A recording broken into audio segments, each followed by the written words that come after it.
Durante questi anni che non vincevi, a volte li chiedevo a Javier, no? Perché gli dicevo, Javi, ma caspita, noi ci alleniamo, noi diciamo abbiamo dei giocatori forti, ogni volta il presidente cerca di completare la squadra con qualche giocatore o i più forti che ci sono in mercato, e che cosa ci manca? Cosa Qual è dobbiamo il fare per problema? vincere? E mi ha detto, cabeza, tranquillo, tranquillo che il lavoro dopo paga. Lui mi diceva sempre questa parola, non me lo dimenticherò mai.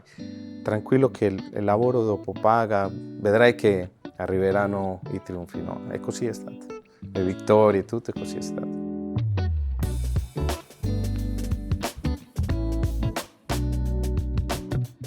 Ben ritrovati con Storie di Serie A, il protagonista di oggi è Ivan Ramiro Cordova. Ivan, ciao e benvenuto. Ciao Chiara, grazie tante. Grazie a te per essere qui con noi, insomma ripercorreremo un po' la tua grande carriera. Io vorrei partire proprio dalle tue origini, anzi ti voglio fare proprio questa domanda: ti ricordi la prima volta che tu hai calciato un pallone?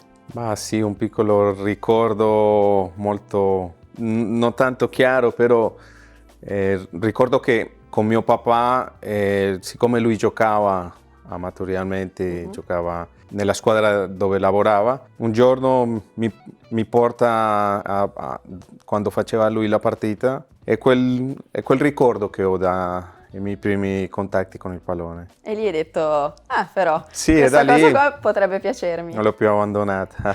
Tra l'altro, insomma, tu sei di Rio Negro, no? Che è una città, comunque, lo spieghiamo, anche molto vicina a Medellin. In quegli anni lì era davvero una situazione comunque complicata, cioè quello che ti voglio chiedere è, lo sport in quel caso lì era anche comunque quasi un'ancora di salvezza, no? Per quei problemi comunque che c'erano legati anche al narcotraffico, quindi come ti ha aiutato anche a magari rimanere concentrato e grazie allo sport comunque avevi anche insomma degli obiettivi?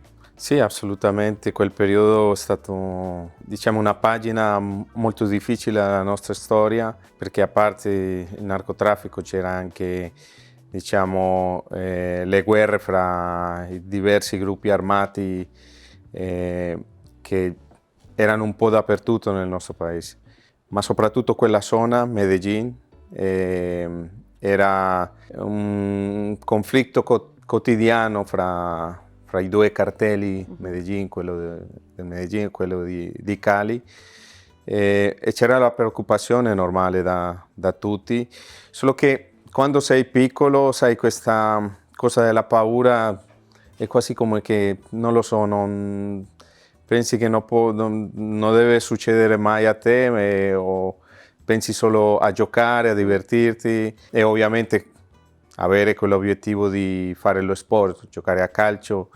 assolutamente è stato importantissimo nella mia vita, così come lo è e lo sarà anche per tutti i giovani, perché trovano comunque la possibilità di stare lontani da quella malavita che poi ti porta anche a dei finali quasi sempre tristi. Ma hai mai pensato a cosa avresti fatto se non avessi fatto il calciatore?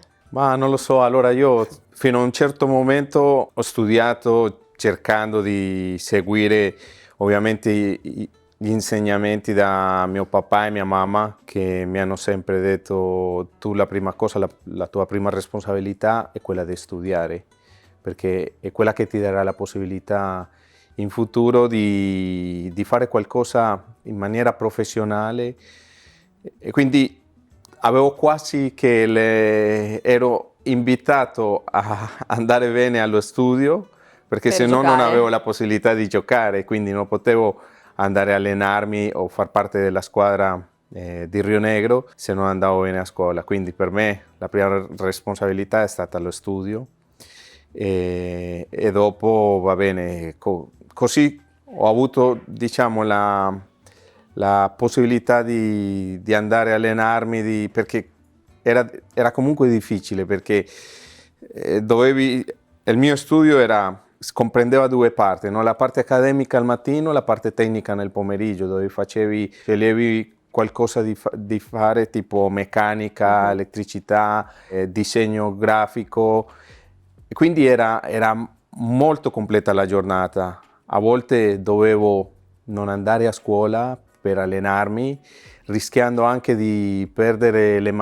materie per assenza, no? Certo. Ero lì, fra il Tanto filo del sacrificio. rasoio, sì, però mi impegnavo tantissimo perché dovevo stare fino a tardi a fare i compiti per poi avere la possibilità di allenarmi, giocare a calcio. E poi insomma i tuoi primi anni tu li fai in Colombia, hai citato il Deportivo Rionegro, poi da lì passi all'Atletico Nazionale dove tra l'altro lì vinci la tua prima competizione, Sì. la Coppa Interamericana, che non esiste più poi di fatto, No, non cioè esiste dall'anno più. successivo non esisterà più. Te la ricordi quella tua prima finale? Me la ricordo assolutamente, mi ricordo soprattutto quando sono entrato in quello spogliatoio pieno di tutte queste figure, che era ancora la squadra che aveva vinto la prima Coppa Libertadores per la Colombia, quella squadra che era la base della nazionale colombiana, quindi entrare in quello spogliatoio per me è stato praticamente un challenge, no? Perché pochi giorni prima vedevo tutti quei giocatori dalla TV e adesso mi trovavo con loro lì. Prima mi ricordo che sono entrato, non mi sono seduto finché non si sono seduti tutti quanti per capire qual era lo spazio che rimaneva e mi sedevo io lì. È stata bella quella vittoria perché l'abbiamo fatta a Costa Rica e quindi contro il Saprissa e abbiamo vinto la prima Coppa, diciamo, internazionale. Per me è l'unico trofeo che rimane vinto con Atletico Nacional, che è una squadra che porto sempre nel cuore.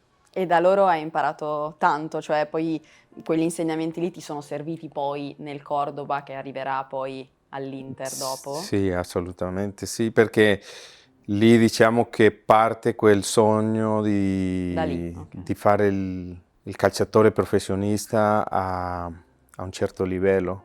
Quindi da lì cominci a pensare, va bene, posso giocare in nazionale, posso andare a giocare all'estero. Tanti obiettivi che un po' alla volta hanno aiutato anche a me a cercare di dare sempre di più. Nel calcio a questi livelli, quando vuoi fare veramente diciamo, l'eccellenza nel calcio, devi avere una specie di competizione con te stesso, non con gli altri che magari stanno lì per fregarti il posto. È giusto che ci sia quello perché quello alza il livello della squadra, ma è con te stesso perché devi migliorarti ogni giorno. Se non lo fai così, se non hai quella mentalità, è difficile di andare oltre quelle che sono le tue aspettative. E questo è già un grande insegnamento, cioè non guardare gli altri, o meglio sì, l'altro può essere uno stimolo, ma sempre rimanere concentrato su te Sì, stesso. assolutamente, Nel sempre cercare cercando di migliorarsi.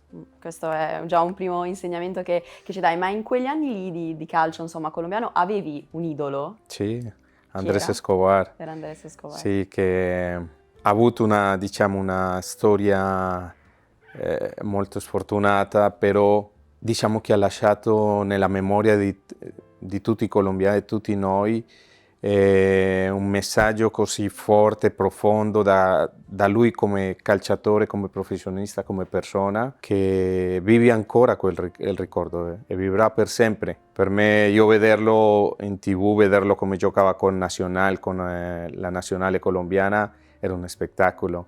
E quindi era normale che per un bambino, un ragazzo che guardava qualcuno da imitare, da cercare di avere come obiettivo, uno poteva essere assolutamente lui, come può essere o può essere stato il Pibe Valderrama, però per me lui era la dimostrazione di un giocatore completo in tutti i sensi. E quindi guardavo quello che lui faceva, come giocava, come si comportava, come era la sua relazione con gli altri, con i tifosi, con tutte le persone. E poi è successo, dietro a quello è successa una storia incredibile, fantastica, forse casualità della vita, però io penso che non ci sono le casualità nella vita.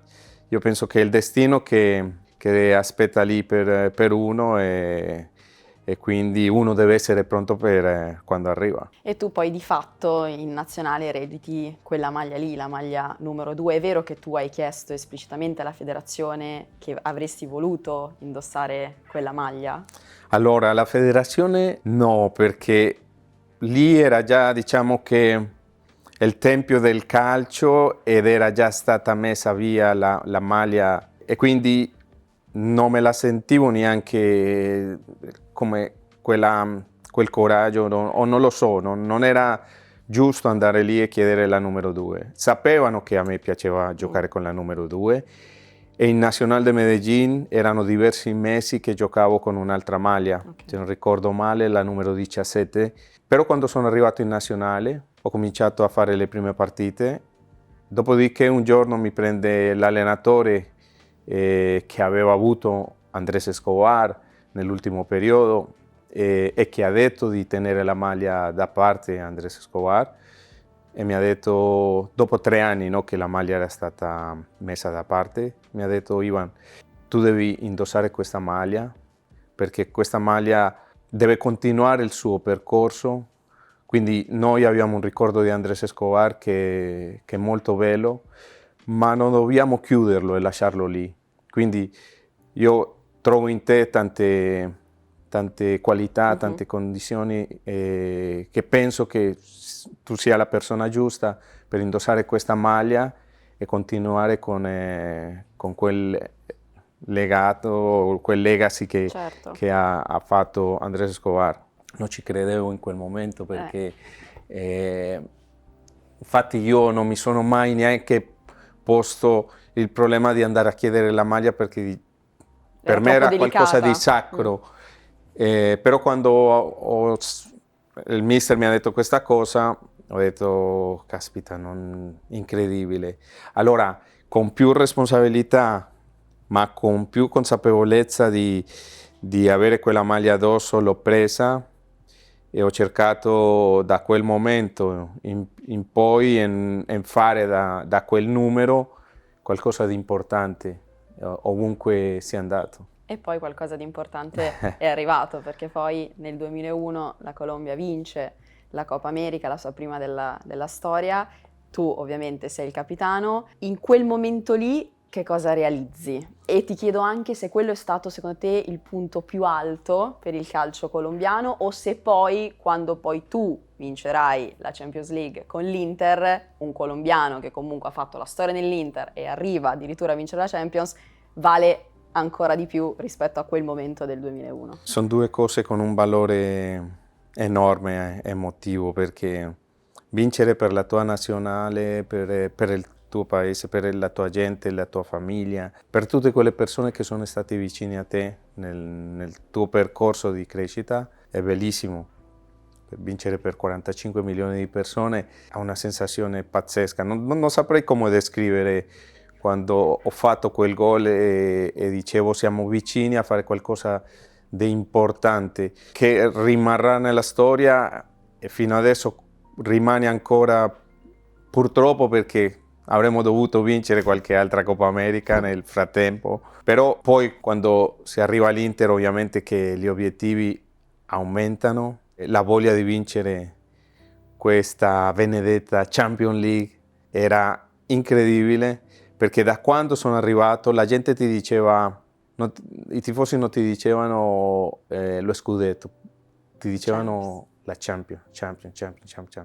Sì, perché erano tanti anni, 40, poi sono passati a 45 anni, 45 anni. Che non si vinceva e quando arrivi lì, che stai alzando la coppa, non so se avete in mente il movimento, quando io stringo la mia testa contro il petto di Javier, Sì. perché non lo so, volevo entrare dentro lui per sentire tutta quella gioia, quella felicità che abbiamo avuto, come si dice, tramandata per tanti anni, però che finalmente è arrivata, ma non soltanto per noi, diciamo perché siamo stati nei tempi bui e nei tempi più belli, ma per tutti i tifosi, per la famiglia Moratti, per tutte le persone che sono state sempre vicine a noi e soprattutto lo dico nei momenti dove noi vincevamo, quindi è stata una gioia, Liberazione. sì, come di liberazione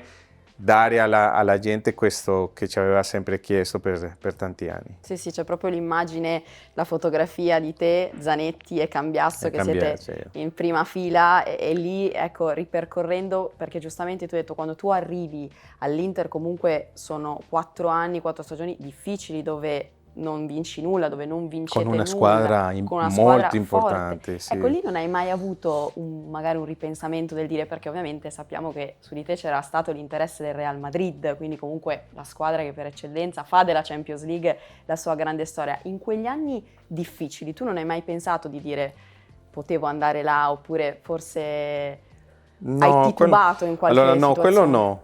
Non mi sono mai pentito di aver scelto l'Inter perché ero in una squadra grande, mi avevo promesso a me stesso e per il mio paese come ambasciatore della Colombia, diciamo sportivamente, di fare qualcosa di importante. E quello era il mio obiettivo. Io non volevo passare nell'Inter come un giocatore come un altro. Dovevo fare la storia. Un colombiano è stato nell'Inter e comunque ha fatto la storia. Quello per me era anche vincere una Coppa Italia come la prima Coppa Italia che abbiamo vinto, per me era il massimo. Per me non c'è stato nessun dubbio, al di là che il Real Madrid è arrivato in 2 occasioni per me, dicendo addirittura, sai come fanno queste squadre a volte, addirittura dicendo Ivan, i soldi non c'entrano niente, nel senso che non farti problemi per quello che vorrai, non farti problemi per quello che chiederà l'Inter. Mi hanno detto che io, in quel momento l'intermediario mi ha detto che io devo portarti al Real Madrid. Però io le ho detto guarda, io rimango qua, voglio vincere qua. È un accordo che avevo appena fatto con il presidente, con Moratti. Abbiamo toccato quel tema, gli ho detto presidente, se noi riusciamo a fare questo accordo, che io non avevo procuratore in quel momento, gli ho detto comunque io rimango qua per tutta la durata del contratto, anche se viene una squadra, mi offre il doppio di quello che sto vincendo adesso, io non vado via, io rimango qua. Allora lui mi ha detto, ma perché Ivan? Perché c'è il Real Madrid che ti sta offrendo 6 milioni, io gli stavo chiedendo per arrivare a 3, no? Ti sta offrendo 6 milioni, io ho detto, no Presidente, è un esempio, però non lo farò anche se arriva e mi dicono, e così è stato. Dopo è arrivato, quando Cambiasso è arrivato all'Inter, in quel momento lo stesso intermediario mi ha contattato e mi ha detto questa cosa, che lui aveva il compito di portarmi al Real Madrid e che le cifre non erano un problema. Io ho detto guarda no, io ho fatto un accordo con il presidente, io rimango qua. Però tornando alla domanda tua, qualche situazione, sì, durante questi anni che non vincevi, a volte gli chiedevo a Javier, no? Perché gli dicevo Javi, ma caspita, noi ci alleniamo, noi diciamo abbiamo dei giocatori forti, ogni volta il presidente cerca di completare la squadra con qualche giocatore o i più forti che ci sono in mercato. Che cosa ci manca? Cosa dobbiamo fare per vincere? E mi ha detto, cabeza, tranquillo che il lavoro dopo paga. Lui mi diceva sempre questa parola, non me lo dimenticherò mai. Tranquillo che il lavoro dopo paga, vedrai che arriveranno i trionfi. No? E così è stato. Le vittorie, tutto, e così è stato. Quindi quando tu arrivi lì, perché praticamente dalla Colombia tu vai in Argentina, lì comunque fai anche esperienza nel calcio argentino. Tra l'altro ti volevo chiedere una piccolissima cosa, visto che comunque tu dalla Colombia ti trasferisci lì, arrivi nel San Lorenzo e si dice che il San Lorenzo sia comunque la terza squadra argentina anche in termini di tifoseria, cioè il Boca Juniors, il River Plate, quindi anche le prime volte che tu hai giocato, non so, mi immagino nella Bombonera piuttosto che al Monumental, in quegli stadi lì dove il tifo si sente, lì com'è stato? Tanto, perché noi addirittura guardavamo più calcio argentino che europeo, finché è arrivato Faustino Asprilla. Che da lì abbiamo seguito sempre le sue partite. Però l'Argentina per noi comunque rimaneva qualcosa di spettacolare, questo tifo, tante squadre, solo a Buenos Aires ce ne sono tipo 20 squadre professioniste. E quando arrivo a San Lorenzo, la prima cosa che mi dicono, la squadra, la tifoseria è quella che crea le canzoni più belle e tutti cercano di copiare loro, no? E quindi già per me avere l'approvazione da parte della tifoseria era un obiettivo, perché quando cominciano a fare il coro del tuo nome i tifosi, vuol dire che sei accettato per loro, che sei uno di loro. E questo non è successo dopo 6 mesi, perché io non giocavo quasi, facevano giocare in altre posizioni, non riuscivo a esprimermi al meglio. Non avevi continuità? Non avevo continuità. Dopo 6 mesi, dopo 2 cambiamenti di allenatore, come nel Coco Basile, faccio una partita, stavo facendo molto bene, cominciavo a fare bene, e cominciano a cantare il mio nome. E per me quel momento è stato speciale. Io posso dire adesso ho pianto anche perché sapere essere accettato dalla tifoseria della gente è bello e dice ora faccio parte di questa squadra, mi sono dato sempre per le squadre e adesso lo farò ancora di più. E quindi da lì siamo diventati una cosa insieme e è entrata come si dice, in tutto questo una fiducia reciproca che mi ha portato dopo a fare quell'ultimo anno con Oscar Ruggeri e soprattutto quegli ultimi 6 mesi che mi hanno messo, diciamo, nella panoramica di tutto il mondo. E poi da lì arriva la chiamata dell'Inter. Ma ecco, lì tu eri già molto convinto, no? Tu volevi l'Inter, ma ti chiedo perché proprio l'Inter? Cioè dal momento in cui, insomma già un po' ce l'hai spiegato prima, però c'è stato anche l'interesse del Real Madrid e comunque il Real Madrid veniva da anni in cui già vinceva, no? Champions League, scudetti, sì. Invece l'Inter erano tanti anni, l'ultimo scudetto risaliva al 1989, quindi comunque anni prima. Perché comunque l'Inter? Cioè, Perché il calcio italiano era il romance, era come entrare in un romance per qualsiasi calciatore in quel momento, non tanto quello spagnolo, anche se il Real Madrid era una squadra pazzesca, ma il calcio italiano era il romanticismo, si può dire così, sì, del calcio. Quindi io mi reputo una persona abbastanza romantica, dico io voglio andare là, non mi interessa, perché l'Inter è venuta a cercarmi, è una squadra con tutte quelle stelle che aveva, dicevo, caspita, questo è un sogno, quindi io non ci vedevo più, anche se Ruggeri dopo, siccome lui aveva dei buoni rapporti con il Real Madrid, mi ha detto guarda io anche il Real Madrid ti vuole anche, sono capaci di pagare di più il tuo cartellino, ma anche di darti di più come salario. Io gli ho detto, mister, guarda, io ringrazio, ma io ho già scelto, io vado all'Inter perché io mi vedo già là, con quei giocatori, con quella squadra, con quella tifoseria, in quello stadio, Giuseppe Meazza.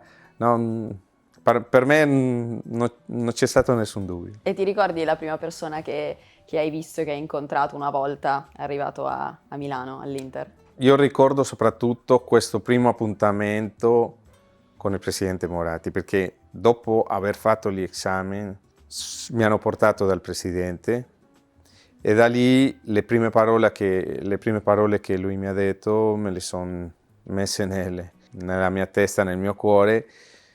Lui mi ha detto, Ivan, guarda, tu hai un carattere molto forte quando giochi, ci saranno momenti dove giocherai male, momenti dove giochi meglio, dove sbaglierai qualche pallone, quello al tifoso interista non interessa. Il tifoso interista ti può perdonare quello. L'unica cosa che non perdona il tifoso interista è che tu lasci tutto te stesso dentro il campo. Quindi tu devi correre e dare tutto di te.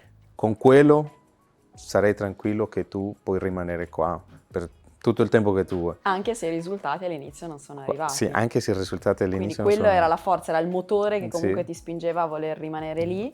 Assolutamente. E poi da lì, ci hai detto anche prima di Zanetti, è sempre stato insomma che quando tu arrivi lui non era capitano, lo diventerà poi. Diventerà dopo capitano. C'era Ronaldo. E Ronaldo, fenomeno. Ho letto un'intervista di te che dicevi Ronaldo è il giocatore più forte con cui io abbia giocato come compagno, sì, perché in allenamento tipo che no, era pazzesco, perché è difficile da descrivere le cose che lui faceva in allenamento, perché in allenamento soprattutto dopo il primo infortunio, noi sapevamo che in partita non riusciva a dare tutto o a esprimersi con tutto quello che poteva fare in allenamento, perché ovviamente noi lo curavamo in allenamento, no? Facevamo delle entrate, no? E quindi lì era bellissimo perché ogni giorno noi ci alzavamo con la speranza di vedere qualche giocata nuova.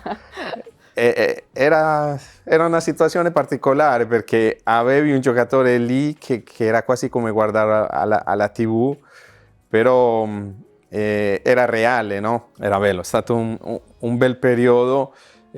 Purtroppo non è stato tanto tempo, però quel poco tempo che è stato è fantastico perché ogni volta noi cercavamo di recuperare la palla e darla a lui. Perché sapevamo che sì, quello era l'obiettivo, era così facile. Semplicità. Darla a lui o quando c'era Roby Baggio, la davi o a Roby Baggio o a Ronaldo. E quindi ci pensavano loro a fare tutta la magia che sapevano fare. Di Roberto Baggio cosa ricordi? Tu hai condiviso 6 mesi più o meno, no? Sì, 6 mesi. È una persona eccezionale, un professionista, un giocatore fantastico, il codino. Quando gli ho detto a mia moglie, perché lei ha cominciato a chiedermi, ma chi gioca nell'Inter? E ho cominciato a fare i nomi di tutti quelli che giocavano.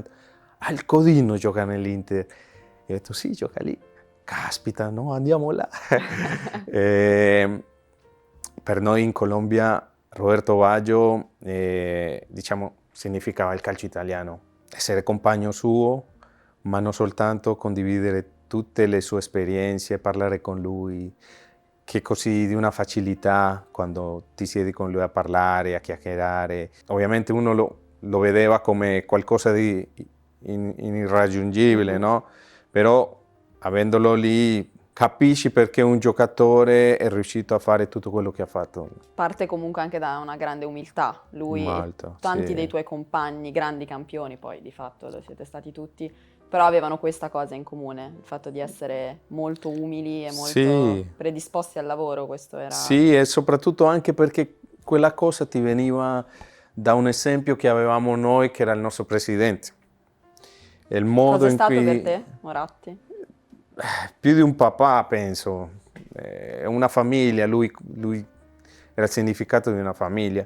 Quindi l'esempio che lui dava ovviamente ci portava a noi a comportarci così.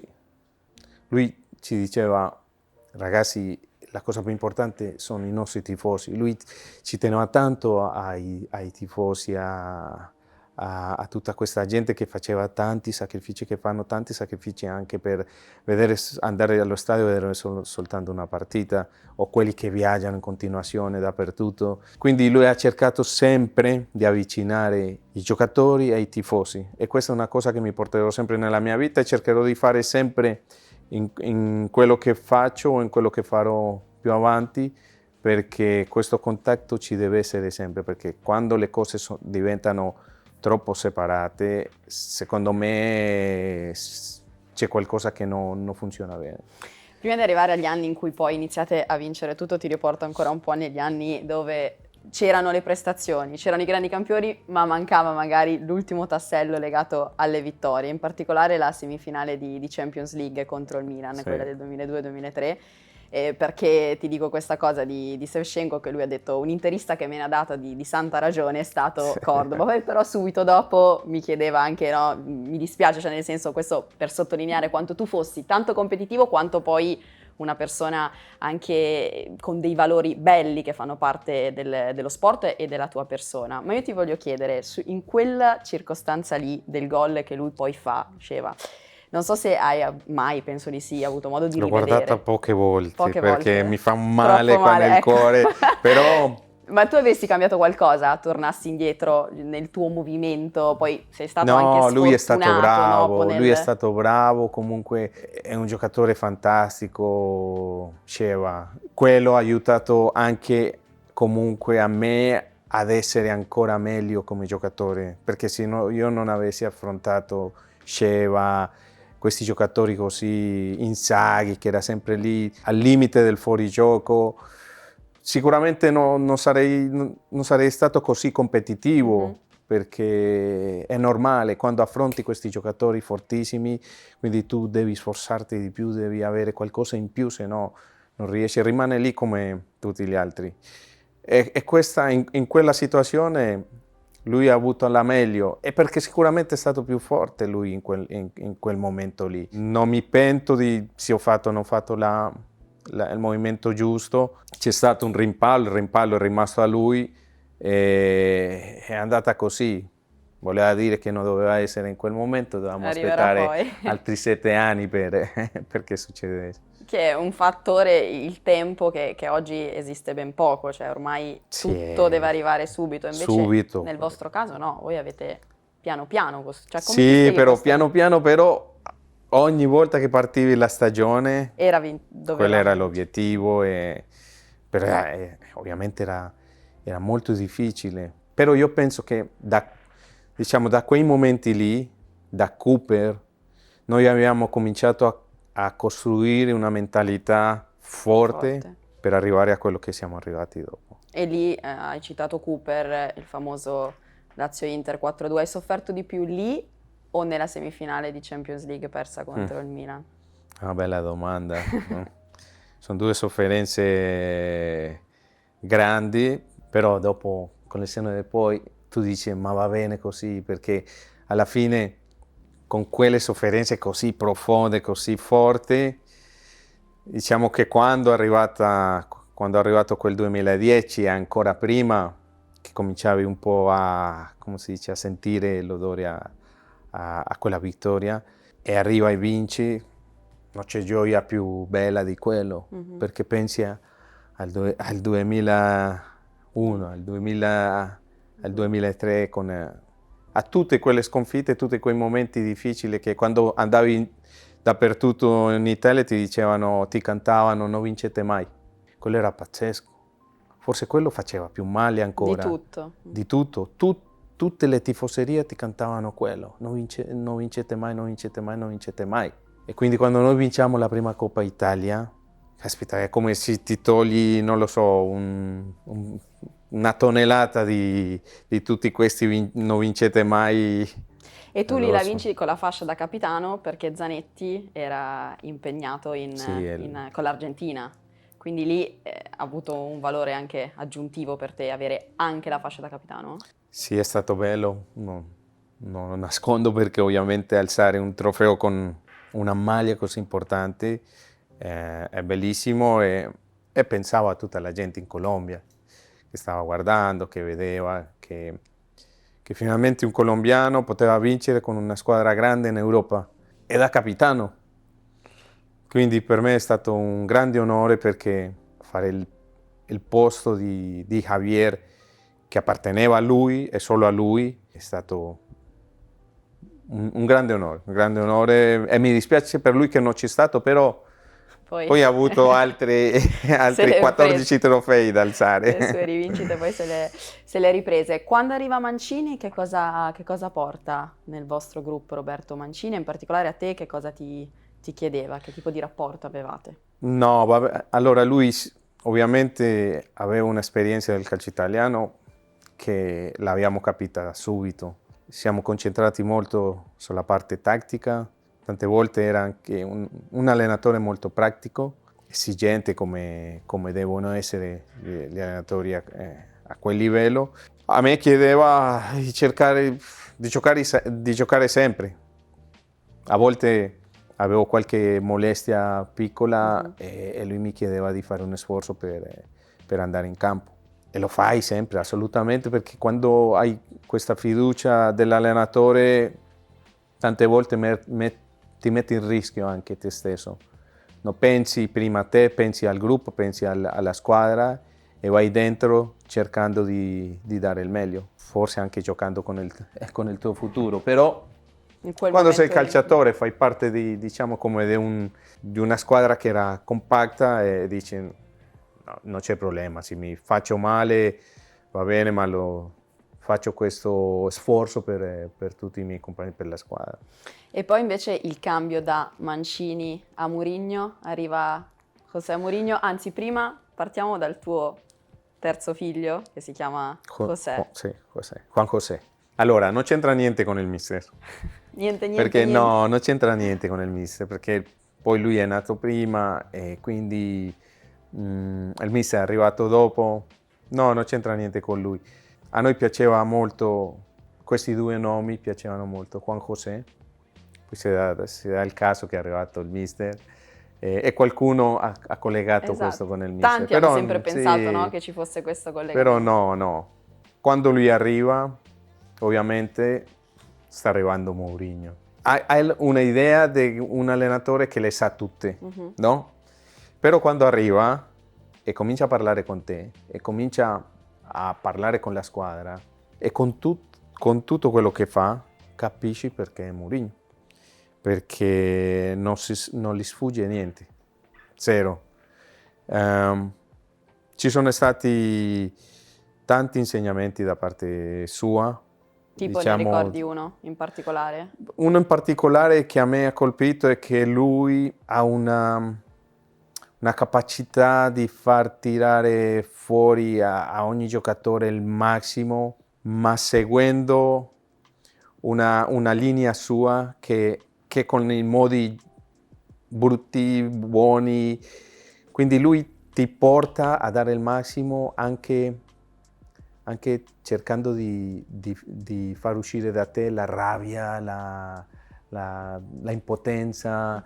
Perché? Perché lui, soprattutto il primo anno, vuole capire qual è la squadra o quali sono i giocatori che vogliono stare con lui e che sono capaci ad affrontare tutto quello che arrivava dopo. È quasi come conformare, non lo so, un gruppo di battaglia, no? Allora io devo conformare i miei soldati, vedere chi sono con me, perché noi andiamo a una battaglia che è dura e quindi ti mette alla prova.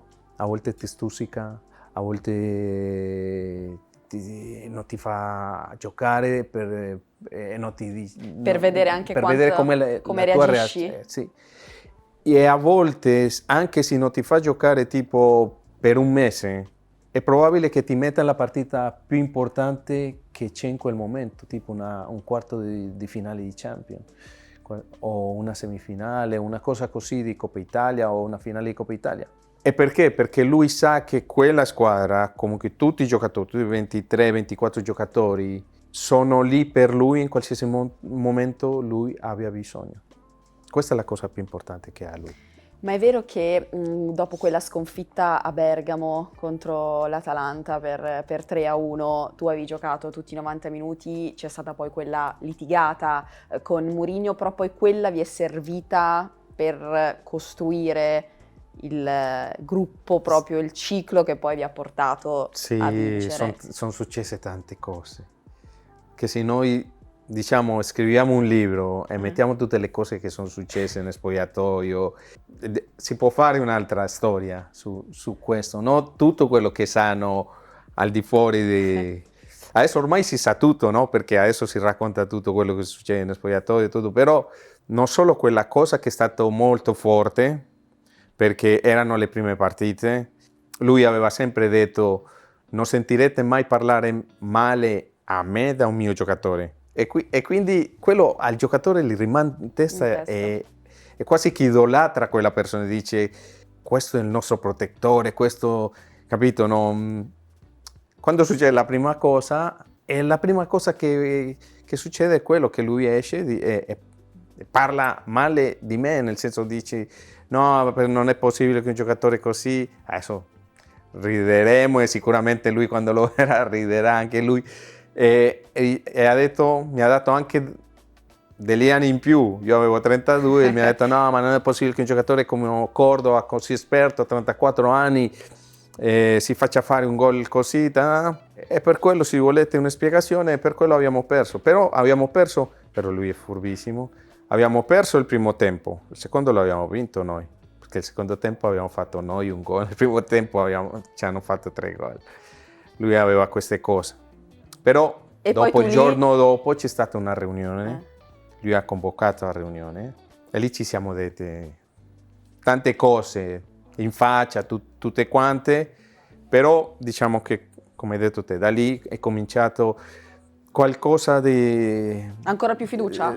Più fiducia e più conoscenza fra di noi, perché era importante, non ci conoscevamo bene, quella era la realtà. Noi avevamo Mourinho in una figura, diciamo, quasi perfetta e abbiamo cominciato a conoscere che non era tutto quello che aspettavamo da lui, che c'erano anche queste situazioni e anche lui ha cominciato a capire che noi non eravamo tutto quello che lui pensava anche. Quindi c'è stato un inizio di una ricostruzione per andare a vincere. Per arrivare poi alla vittoria del triplete. In quella stagione lì, 2009-2010, ci sono stati momenti in cui magari anche tu, visto che hai sempre sottolineato la grande amicizia che hai con Zanetti, magari vi siete resi conto che era arrivato proprio quell'anno pensando agli anni prima in cui avete sofferto, in cui magari lui ti diceva vedrai che poi con il duro lavoro le cose arrivano, un momento non so chiave in cui vi siete guardati e vi siete detti quest'anno è l'anno giusto. No, sai che cosa? È che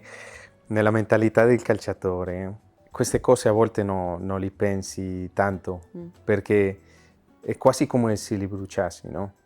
Quindi vai partita dopo partita, partita dopo partita. Noi siamo arrivati a vincere la Coppa Italia e lo Scudetto e non pensavamo che stavamo per fare il triplete.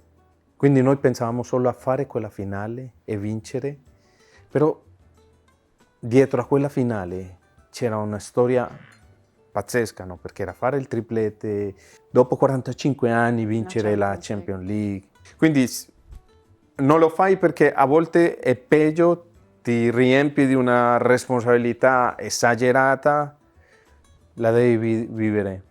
La devi vivere come quando sei bambino, quando sei piccolo, devi gioire di quei momenti e fare come sei abituato a fare, perché se no arrivi in campo o arrivi ai momenti giusti, ti congeli e non fai bene. E un'ultimissima cosa su quella Champions League, Mourinho sottolinea, insomma, raccontando poi quello che è stato quella stagione pazzesca, come comunque era un gruppo veramente tanto forte e in particolare sottolineava spesso, come anche nel tuo caso, cioè anche se magari tu non giocavi tutte le partite campionato e Champions League, eri comunque l'uomo squadra, eri quello che no, stimolava anche tanto all'interno dello spogliatoio. Quindi ti chiedo, tu hai sempre gestito bene anche magari l'accettare di non giocare sempre, una cosa che oggi invece magari tante volte è un po' un problema, quando il giocatore sta in panchina non riesce poi a essere un valore aggiunto comunque per la squadra. No, però sai perché è quello? Perché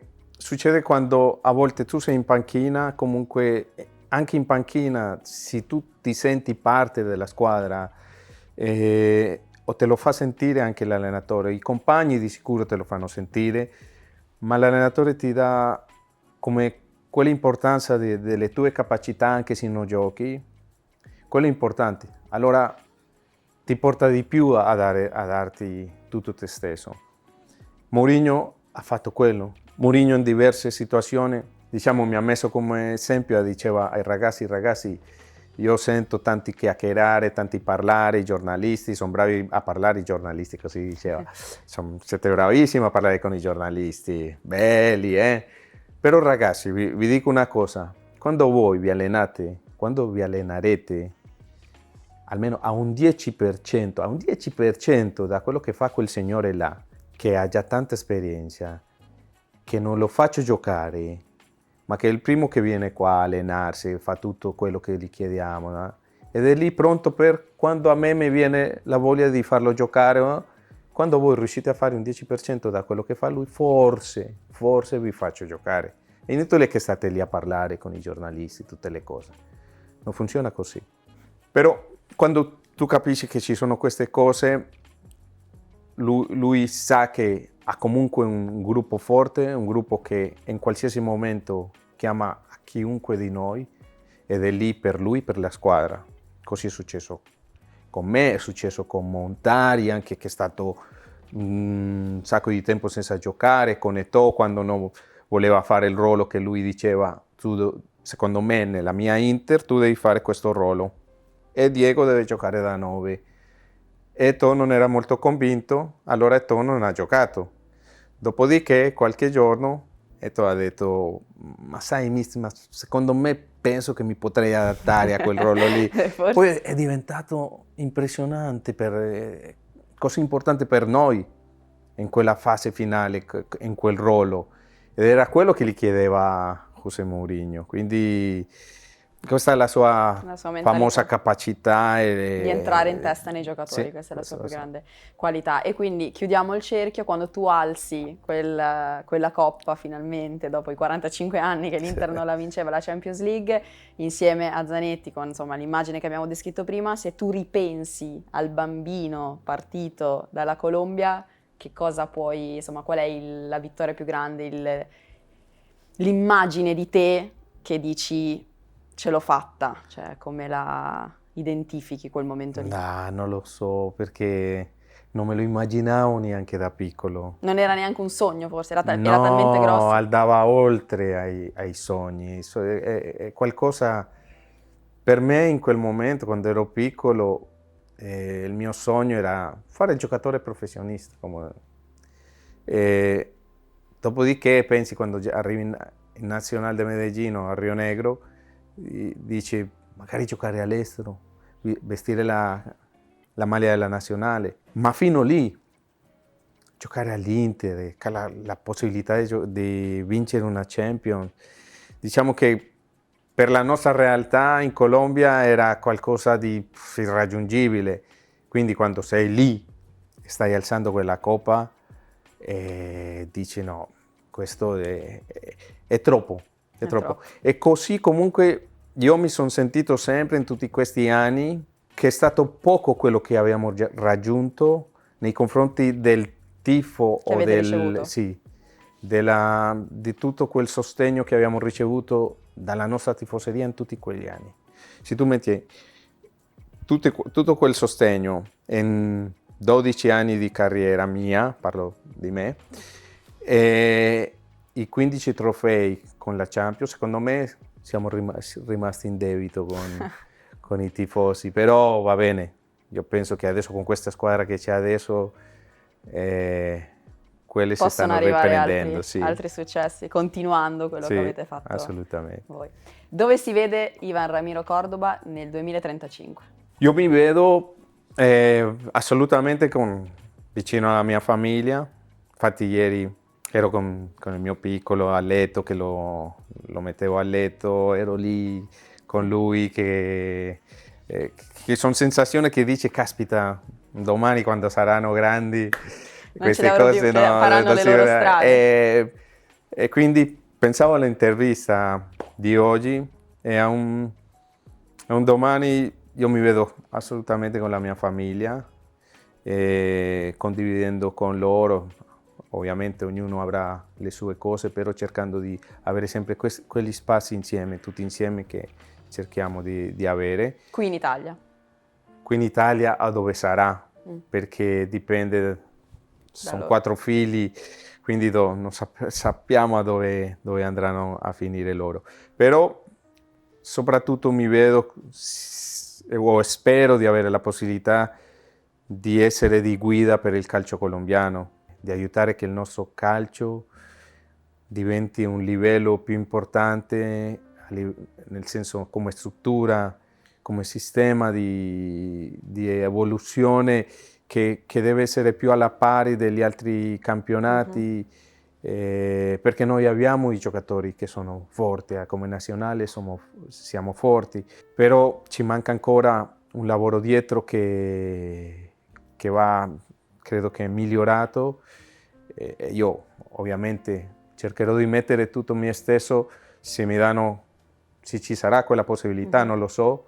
Per adesso voglio gioire del calcio, di andare allo stadio, dei progetti che nascono e farli quello che saranno, e soprattutto non stare lontano dal calcio, perché è la mia metà della mia vita. Il tuo grande amore, oltre ovviamente alla famiglia. Assolutamente. Sì, grazie, Ivan Ramiro Córdoba, è stato davvero un piacere. Grazie mille a te, per me bocca al lupo. Un grandissimo piacere per me, grazie tanti. Storia di Serie A torna come sempre la prossima settimana.